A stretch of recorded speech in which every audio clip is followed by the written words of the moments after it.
So Mike, tell me what you're doing right now. Okay, well, it's exciting. We're going to start by, I'm going to be tracking some guitars into the box. We're starting in the other room. Mark's playing. We've got an Axe FX 2. We're running a couple of direct XLRs out into channels 3 and 4.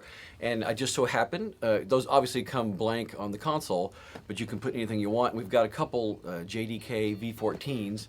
So I'm just going to add just a touch of maybe, 140 to 160, maybe just a dB or two to kind of thicken this particular sound up just a little bit.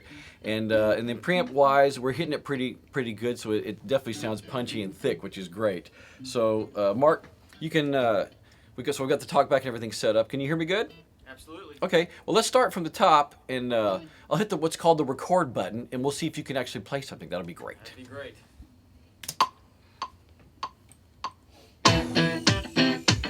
So I'm going to be making a couple of adjustments because this will just be a preliminary take for now. I'll turn the room down just a little bit.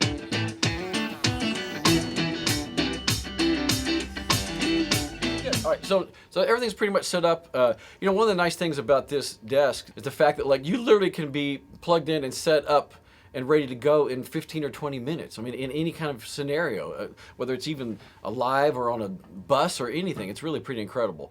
So since that didn't take very long, let's go ahead and start tracking some guitars and see how that goes.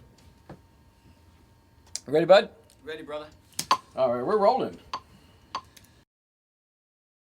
Okay, so what we're going to do now is we're going to track some vocals. Victoria is in the booth, so we are FaceTiming back and forth, which is kind of fun. So what's great about this desk is that obviously you have the built-in pre, a 550A on the first two channels and whatever you want on the next two.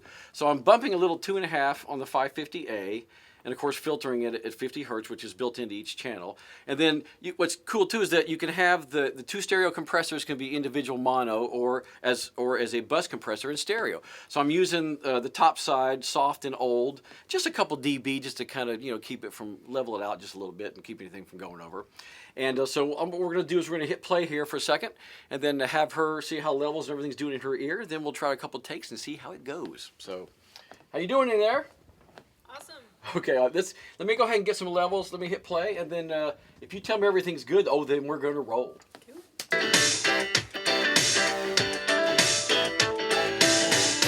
You don't want to be misunderstood. Good. How's that doing in there? Awesome. Okay, well, I'm perfect out here. Everything's set and ready to go. So let's take a couple passes, and then maybe we'll get some background stacks after we do that. So here we go. 2, 3, 4.